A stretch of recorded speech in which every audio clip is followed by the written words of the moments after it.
Olá, eu me chamo Eduardo Mano e você está ouvindo A Bíblia em um Ano, um projeto de leitura da Bíblia Católica em 365 dias. Este daqui é o dia de número 13. Para você que está chegando agora, no meu site eduardomano.p.com.br/podcast, existe um arquivo em PDF com um plano de leitura diário feito pela Sentience, que é um site americano que produz conteúdo de formação católica. Estarei me utilizando da Bíblia Ave Maria, porque acredito que será de mais fácil acesso para você. E os comentários que farei são do padre Mike Schmitz, com alguns acréscimos dos cadernos de estudo bíblico do Scott Hahn e do Kurt Smith. Hoje iremos ler Gênesis capítulos 25 e 26, Jó capítulos 15 e 16, além de Provérbios capítulo 2, versículos de 20 a 22. Vamos ao dia de hoje. Gênesis capítulos 25 e 26. Abraão tomou outra mulher, chamada Quetura, a qual lhe deu à luz Zanrã, Jecsã, Madã, Madiã, Jesboc e Sué. Jecsã gerou Sabá e Dadã, dos quais foram filhos os Assurim, os Latussim e os Laomim. Os filhos de Madiã foram Efa, Ofer, Enoque, Abda e Eldaá. Estes foram todos os filhos de Quetura. Abraão deu todos os seus bens a Isaque. Quanto aos filhos de suas concubinas, só lhes deu presentes e despediu-os, ainda vivo, mandando-os para longe de seu filho Isaque, para a terra do Oriente. Eis a duração da vida de Abraão. Ele viveu 175 anos e entregou sua alma, morrendo numa ditosa velhice, em idade avançada e cheio de dias. E foi unir-se aos seus. Isaque e Ismael, seus filhos, enterraram-no na caverna de Macpelã, situada na terra de Efron, filho de Seor, o Iteu, defronte de Mambré, a terra que Abraão tinha comprado aos filhos de Et. É lá que ele foi enterrado, com Sara, sua mulher. Depois de sua morte, Deus abençoou seu filho Isaque, que habitava perto do poço de Lahai-Roi. Eis a descendência de Ismael, filho que Agar, a egípcia, escrava de Sara, dera à luz a Abraão. Estes são os nomes dos filhos de Ismael, segundo sua ordem de nascimento. O primogênito de Ismael, Nabaiote, em seguida Sedar, Adbeel, Mabsã, Masma, Duma, Massa, Hadad, Tema, Getur, Nafis e Sedma. Tais são os filhos de Ismael, e estes são os seus nomes segundo suas cidades e seus respectivos acampamentos, 12 chefes de suas tribos. A duração da vida de Ismael foi de 137 anos, e depois ele entregou sua alma e foi unir-se aos seus. Seus filhos habitaram desde Évila até Sur, que se encontra defronte do Egito, na direção da Assíria. Ele se instalou assim em frente de todos os seus irmãos. Eis a história de Isaque, filho de Abraão. Abraão gerou Isaque. Isaque tinha a idade de 40 anos quando se casou com Rebeca, filha de Batuel, o arameu, de Padan-Aram, e irmã de Labão, o arameu. Isaque rogou ao Senhor por sua mulher, que era estéril. O Senhor ouviu e Rebeca, sua mulher, concebeu. Como as crianças lutassem no seu ventre, ela disse: Se assim é, por que me acontece isso? E ela foi consultar o Senhor, que lhe respondeu: Tens 2 nações no teu ventre. 2 povos se dividirão ao sair de tuas entranhas. Um povo vencerá o outro, e o mais velho servirá ao mais novo. Chegado o tempo em que ela devia dar à luz, eis que trazia 2 gêmeos no seu ventre. O que saiu primeiro era vermelho, e todo peludo, como um manto de peles, e chamaram-no Esaú. Saiu em seguida o seu irmão, segurando pela mão o calcanhar de Esaú, e deram-lhe o nome de Jacó. Isaque tinha 60 anos, quando eles vieram ao mundo. Os meninos cresceram, Esaú tornou-se um hábil caçador, um homem do campo, enquanto Jacó era um homem pacífico, que morava na tenda. Isaque preferia Esaú, porque gostava de caça. Rebeca, porém, se afeiçoou mais a Jacó. Um dia em que Jacó preparava um guisado, voltando Esaú fatigado do campo, disse-lhe: Deixa-me comer um pouco dessa coisa vermelha, porque estou muito cansado. É por isso que puseram o nome de Esaú Edom. Jacó respondeu-lhe: Vende-me primeiro o teu direito de primogenitura. Morro de fome, que me importa o meu direito de primogenitura? Jura-mo, pois, agora mesmo, tornou Jacó. Esaú jurou e vendeu o seu direito de primogenitura a Jacó. Este deu-lhe pão e um prato de lentilhas. Esaú comeu, bebeu, depois se levantou e partiu. Foi assim que Esaú desprezou o seu direito de primogenitura. Sobreveio uma fome à região, além da primeira fome que houve no tempo de Abraão. E Isaque foi ter com Abimeleque, rei dos filisteus em Gerara. O Senhor apareceu-lhe e disse-lhe: Não desças ao Egito, fica na terra que eu te indico. Habita nela, eu estou contigo e te abençoarei, porque é a ti, a tua posteridade, que darei toda esta terra, e cumprirei o juramento que fiz ao teu pai Abraão. Multiplicarei tua posteridade como as estrelas do céu, lhe darei todas estas regiões, e nelas serão benditas todas as nações da terra, porque Abraão obedeceu à minha voz e observou os meus preceitos, meus mandamentos e minhas leis. Isaque ficou, pois, em Gerara. Quando os habitantes da região o interrogavam a respeito de sua mulher, ele dizia-lhes que era sua irmã, pois respondendo, é minha mulher, temia que os homens daquele lugar o matassem por causa de Rebeca, que era muito bela. E como sua estada ali se prolongasse, aconteceu que um dia, olhando Abimeleque pela janela, viu Isaque que acariciava Rebeca, sua mulher. Mandou chamá-lo e disse-lhe, é evidente que é tua mulher. E como dizias tu que era tua irmã? Por quê? Respondeu Isaque. Eu temia que me matassem por causa dela. Abimeleque replicou, que nos fizeste? Um pouco mais e alguém do povo teria abusado de tua mulher, e terias atraído o pecado sobre nós. Então Abimeleque mandou publicar diante de todo o povo que seria morto quem quer que tocasse naquele homem ou em sua mulher. Isaque semeou naquela terra e colheu o cêntuplo naquele mesmo ano. O Senhor o abençoava. E este homem cresceu e seus bens foram aumentando cada vez mais. Tornou-se extremamente rico. Possuía rebanhos de ovelhas e de bois e numerosos escravos. E os filisteus o invejavam. Por isso entupiram todos os poços que tinham cavado os escravos de seu pai Abraão, quando este ainda vivia. Abimeleque disse-lhe, aparta-te de nós, pois te tornaste muito mais poderoso do que nós. Partiu Isaque e, tendo levantado o seu acampamento no vale de Gerara, habitou ali. Abriu de novo os poços cavados outrora, no tempo de seu pai Abraão, que os filisteus tinham entupido depois de sua morte, e deu-lhes os mesmos nomes que o seu pai lhes tinha dado.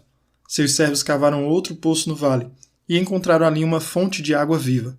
Mas os pastores de Gerara começaram a disputar com os pastores de Isaque. Esta água é nossa, diziam eles. Isaque chamou a esse poço Ezeque, porque lhe o tinham contestado. Abriram seus pastores um segundo poço, mas surgiu outra disputa, e por isso pôs-lhe o nome de Sitna. Partindo em seguida dali, abriu outro poço, sobre o qual não houve mais discussão, e pôs-lhe o nome de Rehobote, porque agora, disse ele, o Senhor nos pôs ao largo, e prosperaremos na terra. Dali Isaque subiu a Bersabeia. Naquela mesma noite, o Senhor apareceu-lhe e disse-lhe, eu sou o Deus de Abraão, teu pai. Nada temas, estou contigo. Eu te abençoarei e multiplicarei tua descendência por causa de Abraão, meu servo. Isaque construiu um altar nesse lugar e invocou o nome do Senhor. Levantou depois ali sua tenda e seus escravos cavaram um poço. Abimeleque veio de Gerara procurá-lo, com Ocosate, seu amigo, e Ficol, general do seu exército. Isaque disse, por que me procurais, já que me detestais e me expulsastes do meio de vós? Eles responderam, nós vimos que o Senhor está contigo e pensamos, haja um juramento entre nós e ti. Queremos, pois, fazer aliança contigo. Jura que não nos farás nenhum mal, assim como também nós não tocamos em nada do que é teu e só te temos feito bem, deixando-te partir em paz. Agora, tu és o bendito do Senhor. Isaque preparou-lhes um banquete e eles comeram e beberam. No dia seguinte, pela manhã, fizeram mutuamente os seus juramentos. Isaque despediu-os em seguida e eles afastaram-se dele em paz. Nesse mesmo dia, os escravos de Isaque vieram dar-lhe notícias do poço que estavam cavando. Encontramos água, disseram eles. Ele pôs a esse poço o nome de Sebá, de onde veio o nome de Bersabeia, nome que a cidade conserva até o dia de hoje. Esaú, com a idade de 40 anos, tomou por mulheres Judite, filha de Beeri, o Iteu, e Basemate, filha de Elon, o Iteu. Elas foram um motivo de desgosto para Isaque e Rebeca. Jó, capítulos 15 e 16. Elifaz de Temã tomou a palavra nestes termos. Porventura responde um sábio como se falasse ao vento, e enche de ar o seu ventre? Defende-se ele com argumentos fúteis e com palavras que não servem para nada? Acabarás destruindo a piedade, reduzes a nada o respeito devido a Deus. É a tua iniquidade que inspira teus discursos, e adotas a linguagem dos impostores. É a tua boca que te condena, e não eu. São teus lábios que dão testemunho contra ti mesmo. Acaso és o primeiro homem que nasceu, e foste tu gerado antes das colinas? Assististe, porventura, ao conselho de Deus e monopolizaste a sabedoria? Que sabes tu que nós ignoremos? Que aprendeste, que não nos seja familiar? Há entre nós também anciãos e encanecidos, muito mais avançados em dias do que teu pai. Fazes pouco caso das consolações divinas e das doces palavras que te são dirigidas? Por que te deixas levar pelo impulso de teu coração? E o que significam esses maus olhares? É contra Deus que ousas encolerizar-te? E que tua boca profere tais discursos? Que é o homem, para que seja puro? Pode ser justo o que nasce de mulher? Nem mesmo em seus santos Deus confia, nem os céus são puros a seus olhos. Quanto menos um ser abominável e corrompido, um homem que bebe a iniquidade como água. Ouve-me, vou instruir-te, e eu te contarei o que vi, aquilo que os sábios ensinam, aquilo que seus pais não lhes ocultaram. A eles somente foi dada a terra, e no meio dos quais não tinha penetrado estrangeiro algum. Em todos os dias de sua vida o mal é atormentado. Os anos do opressor são em número restrito. Ruídos terrificantes ressoam-lhe os ouvidos. No seio da paz lhe sobrevém o destruidor. Ele não espera escapar das trevas, está destinado à espada. Anda vagando à procura de pão, mas onde? Ele sabe que o dia das trevas está a seu lado. A tribulação e a angústia vêm sobre ele, como um rei que vai para o combate. Pois estendeu a mão contra Deus e desafiou o Todo-Poderoso. Investiu contra ele com a cabeça levantada, por trás da grossura de seus escudos. Cobriu de gordura o seu rosto e deixou a gordura ajuntar-se sobre seus rins. Habitou em cidades desoladas, em casas que foram abandonadas, destinadas a se tornarem ruínas. Mas não se enriquecera, nem os seus bens resistirão. Não mais estenderá sua sombra sobre a terra. Não escapará das trevas. O fogo queimará seus ramos, e sua flor será levada pelo vento. E não se fie na mentira. Ficará prisioneiro dela, pois a mentira será a sua recompensa. Suas ramagens secarão antes da hora, seus ramos não tornarão a ficar verdes. Como a vinha, sacudirá seus frutos verdes, e como a oliveira, deixará cair a flor. Pois a raça dos ímpios é estéril, e um fogo devorará as tendas dos corruptos. Quem concebe o mal gera a infelicidade. É o engano que amadurece em seu seio. Jó respondeu então nestes termos: Já ouvi muitas vezes discursos semelhantes. Sois todos uns consoladores importunos. Quando terão fim estas palavras atiradas ao vento? O que é que te move para responder assim? Eu também poderia falar como vós, se estivesseis no meu lugar. Arranjaria discursos a vosso respeito e sacudiria a cabeça contra vós. Eu vos encorajaria verbalmente e moveria os meus lábios sem nenhuma avareza. Se falo, nem por isso se aplaca a minha dor. Se calo, estará ela afastada de mim? Mas Deus me extenuou. Estou aniquilado. Toda a sua tropa me pegou. Minha magreza tornou-se testemunho contra mim. Ela depõe contra mim.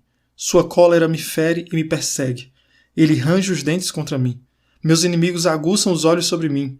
Abrem a boca para me devorar. Batem-me na face para me ultrajar. Rebelando-se todos contra mim. Deus me entrega aos perversos. Joga-me nas mãos dos malvados. Eu estava em paz. Ele, de repente, me esmagou. Segurou-me pela nuca e me pôs em pedaços. Tomou-me como seu alvo. Suas setas voam em volta de mim. Ele rasga os meus rins sem piedade, espalhando o meu fel por terra. Abre-me brecha sobre brecha. Ataca-me como um guerreiro. Cozi um saco sobre minha pele e rolei minha fronte no pó.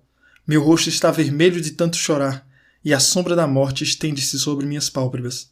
Entretanto, não há violência em minhas mãos, e minha oração é pura. Ó terra, não cubras o meu sangue, e que seu grito não seja sufocado pela tumba. Tenho desde já uma testemunha no céu, um defensor nas alturas. Minha oração subiu até Deus, e meus olhos choram diante dele. Que ele mesmo julgue entre o homem e Deus, entre o homem e seu semelhante, pois meus anos contados se esgotam, e eu entro numa vereda, por onde não passarei de novo.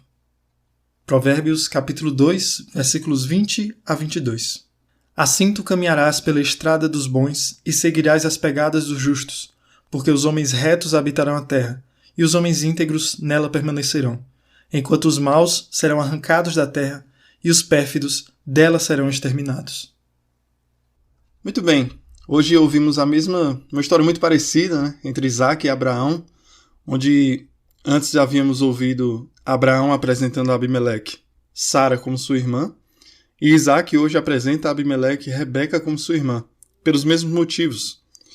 E a história do nascimento de Jacó e Esaú, onde Esaú era alguém muito admirado pelo seu pai, Isaac, por ser um homem de trabalho árduo, enquanto Jacó era muito admirado por sua mãe, Rebeca, por ser um homem da casa, dedicado, mais quieto. E vemos Esaú voltando do trabalho, cansado, chega em casa e encontra Jacó cozinhando. É um tipo de cozido de lentilhas, que diz no caderno de estudos bíblicos, o alimento que ele está cozinhando ali. E Jacó pede os direitos de primogênito de Esaú em troca do alimento. Então, Esaú, ele voltado para a sua necessidade, para a sua fome, ele esquece toda a herança que há para ele, apenas para saciar uma vontade que está com grande força dentro dele e que ele acha que precisa saciar ao ponto de qualquer coisa. E nesse ponto o Padre Mike ele faz a reflexão de que é tão fácil, né, fora da tentação, nós aqui fora, lendo essa história, avaliar como é uma burrice, né, uma tolice fazer isso. Mas outra coisa é quando você está na situação da tentação, sabendo que você quer muito aquilo, e chegar ao ponto de negar por amor à herança que você tem. Já no livro de Jó, nós ouvimos o segundo discurso de Elifaz. As acusações ficam mais intensas quando ele acusa Jó de voltar contra Deus, no versículo 13, e de se tornar abominável e corrompido, no versículo 16, do capítulo 15. Para Elifaz, Jó está afundando mais e mais no pecado, agindo como um orgulhoso, que sabe tudo e recusa-se a lidar com o problema do pecado inconfesso em sua vida. No versículo 6, quando ele diz que a boca de Jó o condena, mostra que Elifaz parece pensar que a defesa apaixonada de Jó é realmente a voz da culpa reprimida dele. Quando ele fala que nem mesmo em seus santos Deus confia, nem os céus são puros a seus olhos, ele refere-se aos anjos. Mas não fica claro o porquê dele achar que existe essa impureza nos anjos. Talvez seja uma perspectiva antiga sobre a existência de demônios contrários aos ensinamentos de Deus, diz o caderno de estudo bíblico. E de 20 a 35, Elifaz mais uma vez fala sobre o pecado ser sempre a causa da vergonha e do sofrimento de uma pessoa. Ele exagera muito nesse ponto. No versículo 27 fala sobre cobrir o rosto com uma gordura, que é uma referência à riqueza e prosperidade do homem mau. E logo após chegamos com Jó respondendo mais uma vez ao seu amigo Elifaz. E ele continua a exigir um exame justo de seu caso, onde ele afirma que meras palavras provaram ser incapazes de diminuir sua agonia. Em 16:14 ele faz uma comparação reversa à acusação de Elifaz. Enquanto Elifaz fala sobre Jó atacar Deus, Jó fala sobre estar sendo atacado por Deus. É sempre essa contraposição os dois. E amanhã nós vamos dar continuidade a essa resposta de Jó. Por hoje, fiquemos com essa reflexão da leitura do Gênesis, onde Esaú, cego pelos seus desejos, troca uma herança pela satisfação do corpo. E reflitamos sobre a nossa perseverança, mesmo quando os desejos aflorarem a pele, que Deus possa nos dar sabedoria para estarmos atentos e não usar nossas vontades como justificativa plausível para trocá-lo. Já que lendo a história de Esaú parece um absurdo ele ter trocado a sua herança por um prato de comida, saibamos também avaliar cada momento da nossa vida onde trocamos a nossa herança eterna por um momento aqui que é passageiro só para nos satisfazer naquele instante. Que a nossa fé seja renovada, essa perseverança ao amor de Deus. Reze por mim, que Deus abençoe você. Até amanhã.